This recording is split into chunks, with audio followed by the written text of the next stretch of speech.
Diawali dengan adegan di mana suatu malam Jumong menyusup dalam istana untuk menemui Yeohwa. Sebelum itu, Jumong berhasil mengalahkan seorang pengawal yang memergokinya.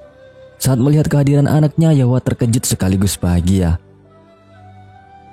Ia seakan tidak mempercayai apa yang dilihatnya ini.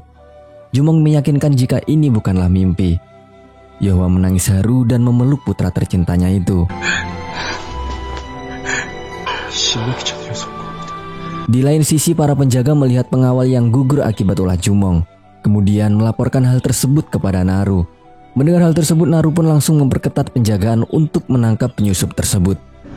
Sedangkan Yeohwa memperingati Jumong untuk selalu waspada dengan Daeso. Mungkin saat ini tidak bertindak karena menjadi sorotan rakyat. Namun tidak menutup kemungkinan jika ia menginginkan Jumong mati. Melihat pergerakan pengawal Buyo, trio Wek-Wek yang sedang berjaga merasa khawatir dengan keselamatan Jumong. Oyi lantas bergegas masuk istana untuk membantu Jumong jika terjadi sesuatu yang berbahaya. Tak jauh dari situ, Naru mencurigai jika penyusup yang mereka kejar adalah Jumong. Tidak mau buang-buang waktu, Naru langsung menerobos masuk kamar Yeohwa untuk memastikan. Untung saja Jumong sudah meninggalkan tempat tersebut. Naru yang masih belum percaya ingin menggeledah paksa kamar tersebut. Sontak Yeohwa pun marah besar dengan tindakan Naru yang tidak tahu diri itu. Naru hampir menarik pedangnya, namun Yeohwa lebih dulu menantangnya.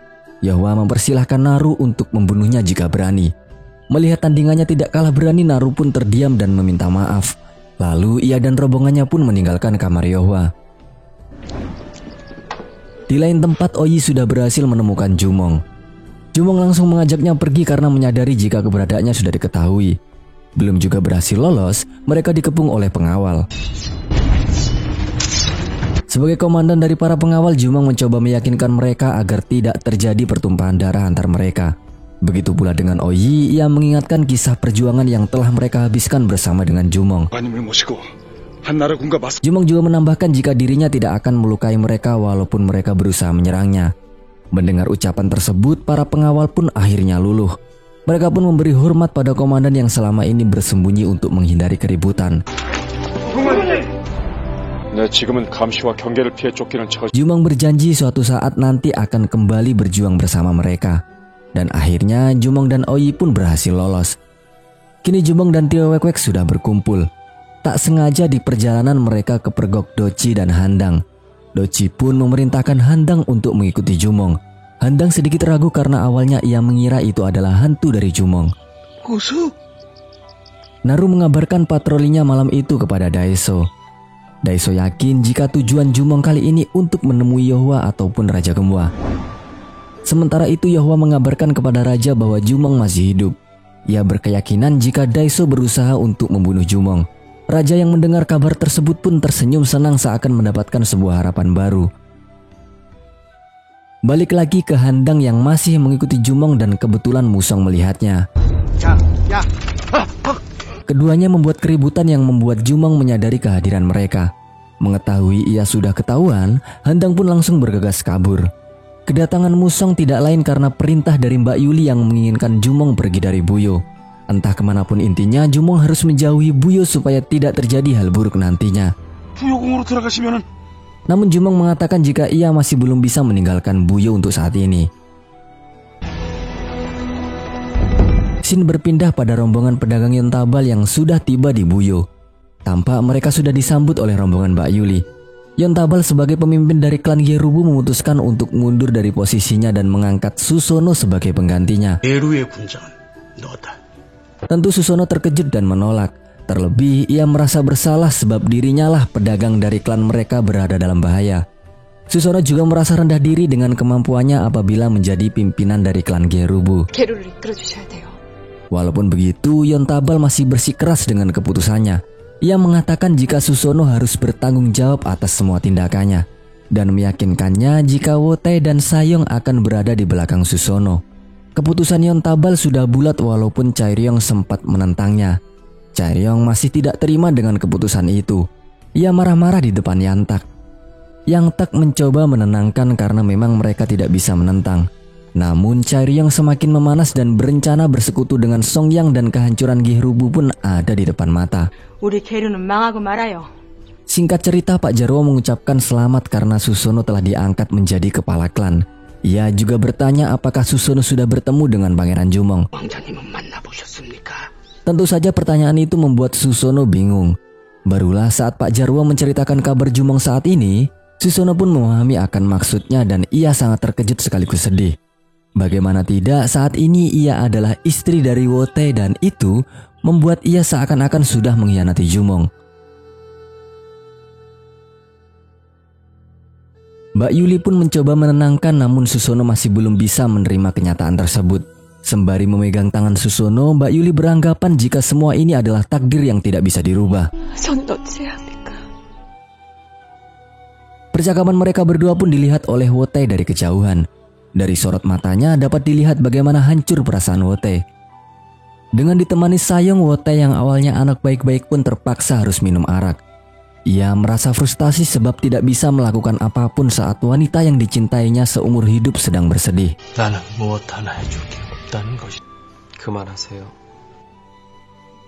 Sedangkan Wunha menyampaikan kekhawatirannya dengan situasi saat ini. Namun Daeso mencoba untuk menghiburnya, sebab dengan kekuasaannya ia pasti dapat menyingkirkan Jumong jikalau suatu saat nanti memang benar kembali ke istana. Di tempat lain, Songju mendatangi Jumong untuk memberikan surat dari Raja Gemwa. Kira-kira surat apa ya guys? Sebelum itu kita berpindah dulu pada Raja Gemwa yang meminta para pejabat berkumpul di ruangan pertemuan. Perintah itu sontak membuat beberapa menterinya khawatir. Mereka hanya akan mengandalkan Daeso sebagai tameng. Namun walaupun begitu, kekuasaan penuh masih dimiliki oleh Raja. Dalam pertemuan itu Raja Gemwa menyinggung tentang kabar Jumong yang masih hidup. Paman Daeso mengatakan bahwa itu hanyalah gosip. Sedangkan Daeso mempertanyakan kevalitan kabar tersebut. Tentu saja ia berlagak seolah ingin Jumong masih hidup. Namun jika memang iya, kenapa Jumong tidak kembali ke istana? Ia mempertanyakan pertanyaan yang sebenarnya dia sendiri sudah tahu jawabannya. Mendengar jawaban itu membuat Raja Gemwa semakin ingin bermain-main dengan Daeso. Ia menanyakan apakah mungkin ada seseorang yang membuat sulit untuk kembali. Sontak Daeso pun langsung memasang topeng keduanya. Ia memuji prestasi Jumong sebagai jenderal perang yang hebat. Dan tentu kedatangannya di istana akan disambut dengan baik. Ia juga menambahkan jika pertanyaan raja itu benar, ia tidak akan memaafkan orang yang mencoba menghalangi Jumong. Mendengar semua ucapan Daeso, Raja pun tertawa dan menyampaikan jika Jumong sebenarnya masih hidup. Para pejabat terkejut dan salah tingkah dengan apa yang barusan mereka dengar. Raja Gemwa kemudian memerintahkan Songju untuk memanggil Jumong. Nah, jadi ternyata ini toh isi surat yang dikirimkan Raja. Songju menjemput Jumong dan trio Wek-Wek lalu membawa mereka ke istana. Gemwa dan para pejabat di istana menyambut kedatangan Jumong. Kejadian ini membuat Daeso tampak sangat terpukul, berbeda halnya dengan Yongpo. Ia terlihat tersenyum dan senang melihatnya. Jumong memberi hormat sekaligus melaporkan dirinya yang telah gagal dalam peperangan melawan Han. Namun Raja Gemwa tidak ingin membahas itu. Kembalinya Jumong justru bagaikan anugerah bagi Raja. Sedangkan Daeso tentu sudah dapat ditebak bagaimana perasaannya. Di saat yang bersamaan, peramal Maoryong memberitahu Wunha untuk tidak perlu khawatir mengenai Jumong karena Maoryong tidak bisa merasakan aura Jumong. Mereka berpikir bahwa Jumong tidak akan lagi kembali ke Buyo. Namun tiba-tiba pelayan Wunha masuk dan memberitahukan keberadaan Pangeran Jumong di istana. Wunha terkejut dan langsung pergi untuk memastikannya sendiri. Sedangkan Maoryong bagaikan telah menggali kuburannya sendiri. Sementara itu Raja Gemwa berbicara empat mata dengan Jumong. Jumong sangat mengkhawatirkan kondisi ayahnya. Ia meminta maaf karena tidak bisa menjaganya. Namun Raja Gemwa tidak terlalu menganggap hal itu. Kehadiran Jumong di sisinya adalah sesuatu yang perlu disyukuri. Selain itu, Jumong tidak dapat memaafkan tindakan Daeso yang telah mencoba mencelakai Raja. Raja Gemwa mewanti-wanti Jumong agar mereka tetap waspada kepada Daeso. Untuk sementara waktu sikap mereka harus merendah karena keselamatan mereka tentunya lebih utama. Mendengar semua cerita Raja, Jumong sedikit tercengang dengan kondisi istana pasca ditinggalkannya. Sedangkan Wunha hanya bisa marah-marah dengan kedatangan Jumong. Ia semakin khawatir jika Jumong akan berkuasa kembali. Terlebih Jumong pastinya akan mendapatkan dukungan penuh dari Raja Gemua. Unha menuntut Daeso untuk segera membunuhnya sebelum semuanya terlambat. Shin berpindah pada Yongpo yang mengajak Jumong untuk melakukan pemberontakan atas kekuasaan Daeso. Pangeran Yongpo yakin hanyalah Jumong yang dapat melawan Daeso. Namun Jumong sendiri tidak yakin dengan kondisinya yang baru saja kembali ke istana. Ia merasa belum memiliki kekuasaan yang cukup untuk menandingi Daeso. Selain itu, menurut Jumong akan lebih baik Daeso lah yang memegang pemerintahan untuk sementara waktu. Karena memang kondisi raja juga belum sepenuhnya pulih. Toh sejauh ini apa yang dilakukan juga berdampak positif untuk pemerintahan. Jumong bahkan meminta Yongpo untuk dapat membantu Daeso. Yongpo tidak dapat memprotes apapun dan tampak kecewa dengan jawaban Jumong. Jumong kemudian menemui Daeso di ruangannya. Ia menawarkan bantuannya pada Daeso. Namun Daeso meragukan niat tulus Jumong tersebut. Jumong mencoba meyakinkan saudara tirinya itu bahwa niatnya sangat tulus. Karena dengan kekuasaan yang dimiliki oleh Daeso, Jumong merasa insecure jika harus menentangnya. Selain itu, Jumong juga memuji pemerintahan yang dipegang oleh Daeso.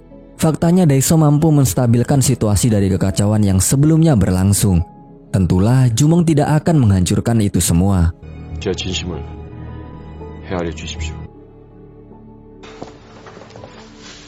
Singkat cerita, Jumong pun memperkenalkan Yesoya kepada ibunya. Yohwa sangat berterima kasih atas jasa Yesoya kepada Jumong. Berkatnya Jumong dapat kembali bertemu lagi dengan ibunya. Sebagai orang yang telah menolongnya, Jumong meminta ibunya dapat menjaga Yesoya dengan baik. Karena selama ia menjaganya, ia harus kehilangan ayah dan klannya. Yohwa dapat memahami bagaimana perasaan Yesoya karena dirinya juga pernah merasakannya dulu. Selanjutnya Yohwa memberitahukan kabar pernikahan Susono kepada Jumong secara pribadi. Yohwa berpesan pada putranya agar melupakan wanita yang kini sudah menjadi istri orang lain. Setelah itu Jumong ingin pergi diam-diam ke Gyerubu untuk menemui Susono. Mari dan Hyobo mencoba melarangnya.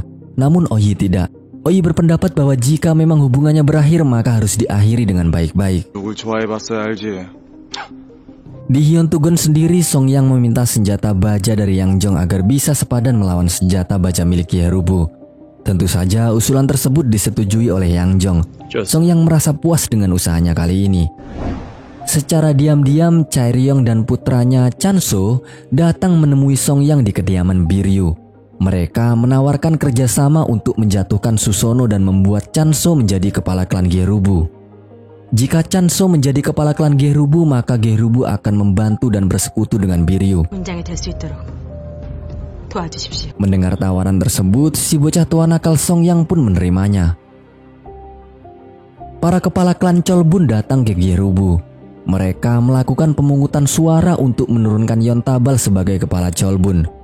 Jika Yontabal menolak, maka klan Cholbun sisanya akan menyatakan perang dengan Gyerubu. Kami sudah memutuskan untuk menunjuk Songyang sebagai kepala Cholbun, kata salah seorang kepala klan. Karena Gyerubu sudah semakin terpojok, Yontabal terpaksa menerima penurunan dirinya. Susono memprotes dan keberatan akan keputusan ayahnya. Ia menganggap ayahnya menyerahkan posisi tanpa perang. Begitu pula dengan Wotei. Menurut Wotei, melihat potensi mereka yang memiliki persenjataan baja, keputusan itu sangat disayangkan. Namun seorang Yontabal tentunya tidak bertindak secara gegabah. Tentunya ia memikirkan hal-hal yang akan terjadi nanti jika mereka tetap kukuh mempertahankan posisinya. Di belakang Songyang ada Daeso dan Yangjong. Selain itu, Yontabal beranggapan jika kata perang hanya akan dilontarkan apabila seorang memiliki rasa percaya diri. Jika terjadi perang, maka rakyat akan menderita. Dan dirinya tidak mau hal itu terjadi. Susono sangat sedih dan merasa bersalah atas segala yang menimpa Buyo. Tiba-tiba ia merasakan perutnya sakit kemudian jatuh pingsan. Untuk sementara ini sakit yang dialami Susono diperkirakan sebab stres yang dialaminya. Sementara itu Chaeryong membawa sebuah pedang pada Songyang. Pedang itu tak lain adalah karya dari Pak Jarwo. Itu adalah salah satu dari rencananya untuk menjadikan Chanso sebagai kepala dari klan Gyerubu. Di lain tempat, tepatnya di bengkel pandai besi Gyerubu, beberapa orang berpakaian hitam dan memakai penutup wajah muncul lalu menangkap Pak Jarwo dan Musong. Tidak ada perlawanan sebab jumlah pasukan bertopeng itu jauh lebih banyak. Sementara itu Pangeran Jumong dan trio Wek-Wek tiba di Gerubu. Dari kejauhan Susono melihat kedatangan Jumong dan meneteskan air matanya. Kedatangan Jumong kali ini rupanya untuk meminta maaf kepada Yontabal dan Susono. Sekilas Jumong menatap Wotai sebagai suami dari mantan kekasihnya dulu. Sedangkan Susono tidak bisa melihat Jumong lebih lama lagi. Ia pun lantas bergegas pergi. Wotai yang mengetahui asal kesedihan Susono pun mengusulkan agar Susono menemui Jumong yang saat ini berada di Gerubu. Susono menolaknya karena memang baginya Jumong adalah orang yang harus ia lupakan. Selanjutnya Jumong menemui Mbak Yuli dan anggotanya. Soryong meminta Jumong segera meninggalkan Buyo. Jika tidak akan ada hal buruk yang terjadi dan Mbak Yuli pun membenarkan akan hal itu. Namun Jumong belum bisa melaksanakan usulan tersebut lantaran masih memikirkan raja dan ibunya. Mbak Yuli mencoba meyakinkan Jumong dengan berkata bahwa walaupun Daiso memiliki kekuasaan, namun ia masih harus berhadapan dengan para menteri dan rakyat. Dengan begitu ia tidak akan berani menyakiti raja dan Yohwa. Selain itu, ia juga menegaskan jika Jumong tetap di sana, Daiso akan mengikat sayap Jumong. Percakapan mereka berhenti saat trio Wek-Wek datang dan memberikan informasi bahwa Pak Jarwo dan Musong telah ditangkap oleh Songyang. 송양 훈장에게 납치되었다. 아이고 저 뭐라고 말 좀 해보시오. Musong dan Pak Jarwo dikurung dalam penjara. Songyang menangkap mereka tentunya agar bisa diserahkan pada Pangeran Daiso. Tampak di situ Musong sangat ketakutan setengah mati. Tak jauh dari situ Oyi menyusup dalam kediaman Biryu untuk melihat keadaan. Benar rupanya, jika Pak Jarwo dan Musong dikurung di sana, ia juga tidak sengaja mendengar jika kawannya itu akan dikirim ke Daiso. Dan tentu apabila itu terjadi, Pak Jarwo akan dipaksa membuat senjata khusus lagi. Dan jika Pak Jarwo menolak maka ia akan dibunuh. Jumong kemudian memikirkan solusi untuk itu, karena memang akan sulit bagi mereka bertarung sendirian melawan pasukan Biryu. Di tempat lain Gerubu juga sedang mengadakan rapat. Mereka khawatir jika Biryu akan menguasai persenjataan. Hal itu dikarenakan sebelumnya Songyang sudah mendapatkan bantuan senjata dari Han. Terlebih saat ini Daiso berada di balik mereka. Jika suatu saat nanti Biryu berhasil mendapatkan persenjataan khusus, ditakutkan mereka akan menyerang Gerubu. Untuk bisa melawan mereka, Susono mengusulkan untuk mengerahkan pasukan agar Pak Jarwo dapat selamat. Wotai sependapat untuk membantu Jumong. Namun berbeda dengan Yang Tak dan Charyong, karena menurut mereka itu adalah tugas Jumong. Jika mereka ikut campur maka dapat memancing peperangan. Perkataan adik Yontabal ada benarnya juga. Namun mereka tetap tidak bisa tinggal diam. Susono mengusulkan cukup meminjamkan pasukan jika Jumong membutuhkan. Dan usul itu pun disetujui oleh Yontabal. Tentunya hal itu membuat Yang Tak dan Charyong khawatir, sebab mereka juga terlibat dengan Songyang. Jika Songyang tidak berhasil maka janjinya tidak akan ditepati, sehingga mereka pun berinisiatif untuk menghentikannya.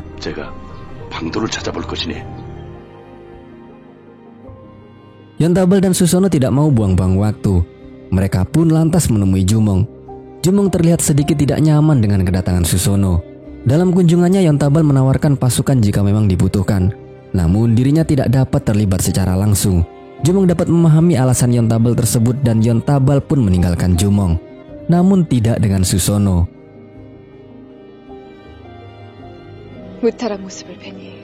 Susono berharap Jumong dapat selamat kali ini.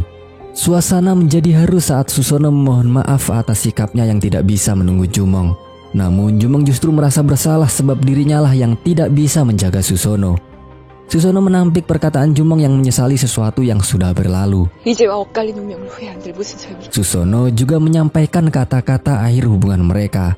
Walaupun toh kenangan bersama Jumong sulit untuk dilupakan, namun pada kenyataannya mereka memang harus berakhir. Ia kemudian pergi dengan tak mampu membendung air matanya. Keduanya berpisah dan saling merenungi atas perasaan masing-masing.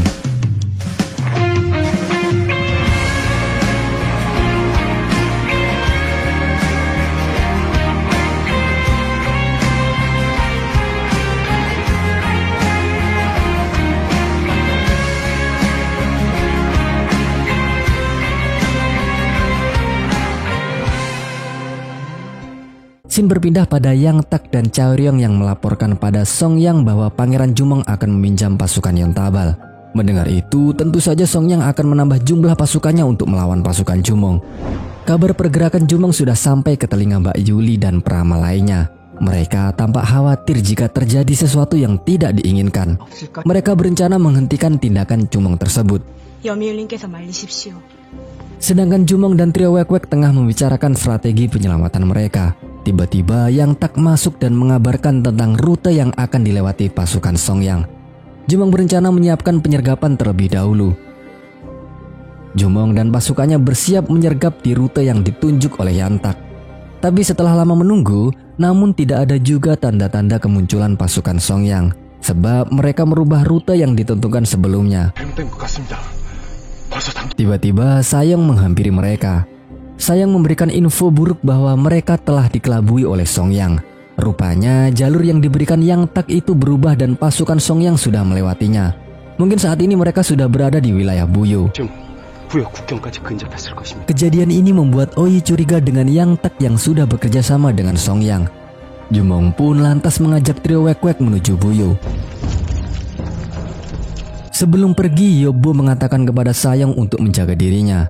Cara mereka memandang satu sama lain makin hari makin aneh saja ya guys. Sayong kemudian memerintahkan pasukan Gerubu untuk kembali. Kini Scene beralih ke istana. Terlihat Lady Yohwa memanggil Yesoya ke kamarnya. Yohwa mengatakan pada Yesoya jika ia menemukan kesulitan hidup di istana, ia boleh menemui Yohwa. Kemudian Yohwa mengajak Yesoya ke kamar Raja Gemwa. Tak sengaja di perjalanan Yang Sul melihat Yesoya. Ia memerintahkan Hao Chen agar mencari tahu siapa itu Yesoya. Yohwa dan Yesoya pun tiba di kamar Raja Gemwa. Raja Gemwa menyambut mereka dengan hangat layaknya mereka adalah keluarga. Raja kemudian menceritakan pada Yesoya mengenai Yechun, yang mana dulu ternyata Raja pernah bertemu dengan ayah Yesoya ketika berperang. Menurut Raja, Yechun adalah sesosok orang yang sangat adil. Melihat Yesoya yang kini sebatang kara, kini Raja meminta Yohwa agar menjaga Yesoya. Setelah percakapan singkat tersebut, Yesoya kemudian keluar dari ruangan tersebut. Tinggallah Yohwa dan Raja Gemwa berdua di sana. Yohwa mengutarakan isi hatinya yang ingin mengangkat Yesoya sebagai menantu mereka. Ia meminta pertimbangan kepada Raja Gemwa. Tentu saja usulan Yohwa itu disetujui oleh Raja Gemwa. Terlebih Raja mengenal baik ayah Yesoya. Sedangkan Hao Chen sudah mendapatkan informasi mengenai Yesoya dan langsung melaporkan kepada Yang Sul. Setelah itu Yang Sul pun menemui Yesoya. Mereka kemudian saling berkenalan, namun bukan perkenalan manis.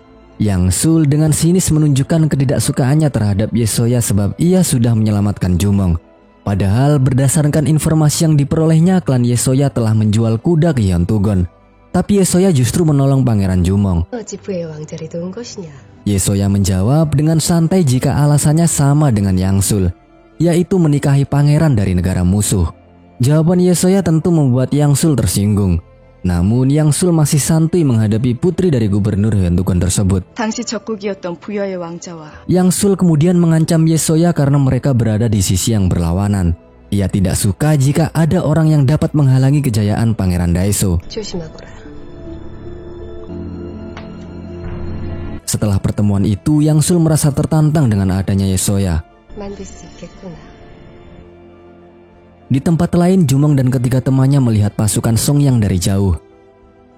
Ia dan Oyi berniat akan menyerang mereka secara langsung, sementara Hyopo dan Mari harus menggunakan kesempatan itu untuk menyelamatkan Pak Jarwo. Ketika Jumong hendak menyerang, mendadak Naru dan pasukannya datang untuk membawa Pak Jarwo. Dan rencana Jumong pun kali ini gagal lagi. Pak Jarwo dan Musong dibawa ke istana Buyo untuk menemui Daeso.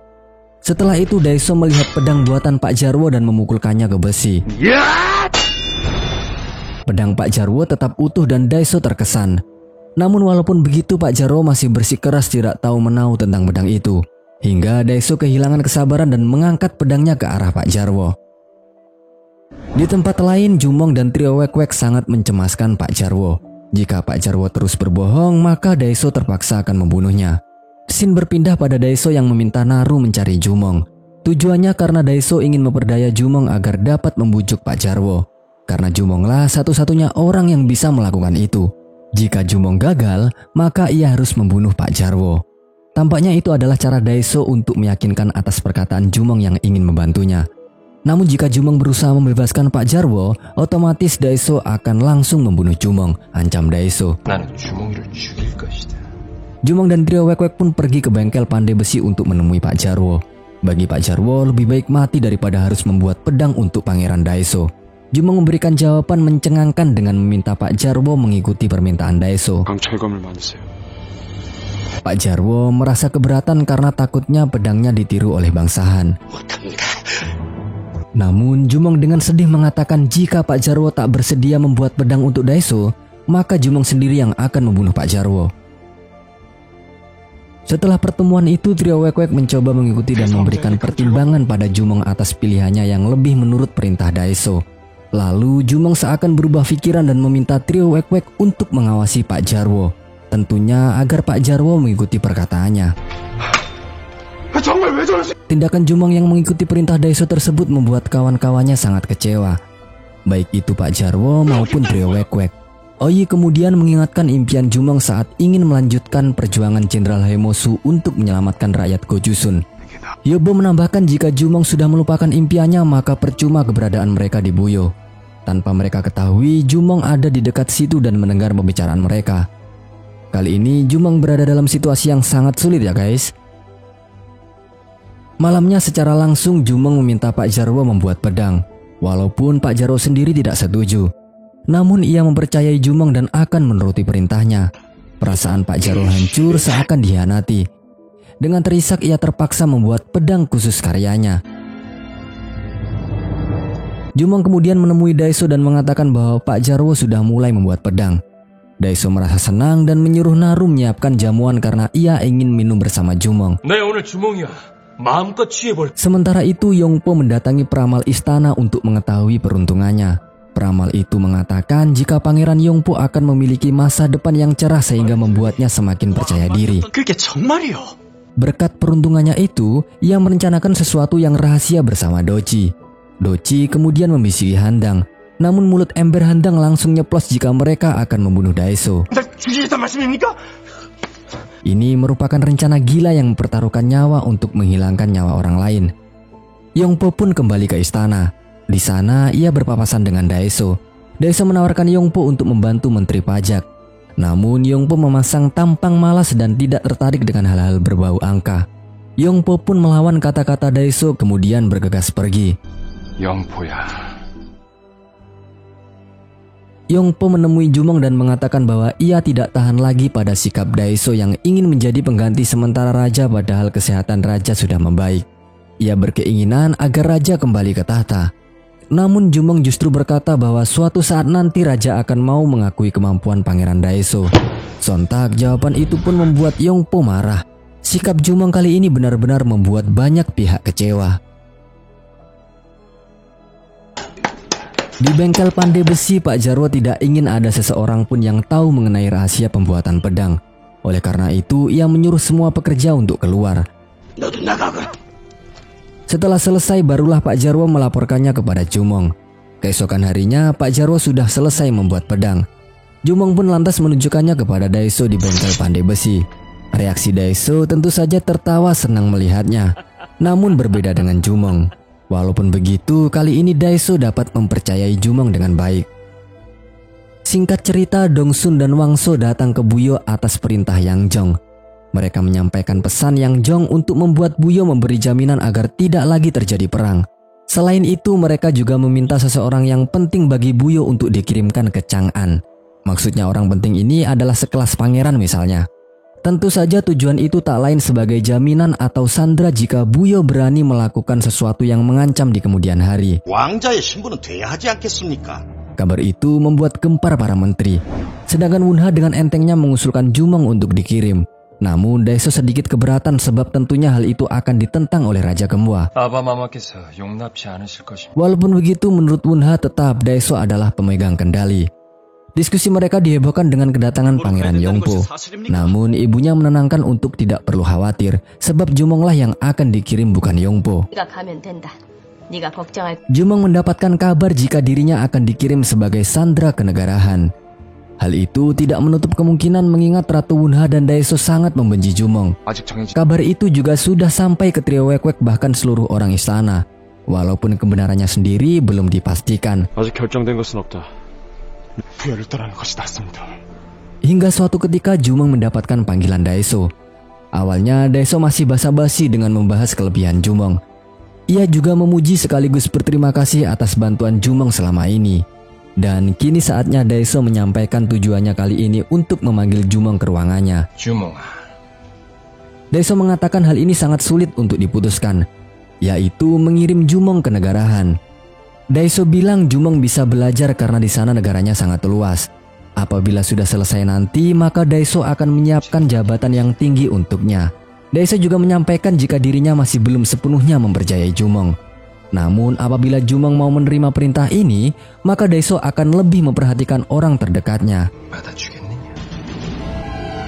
Belum juga Jumong menjawab, part 9 pun bersambung pas lagi seru-serunya.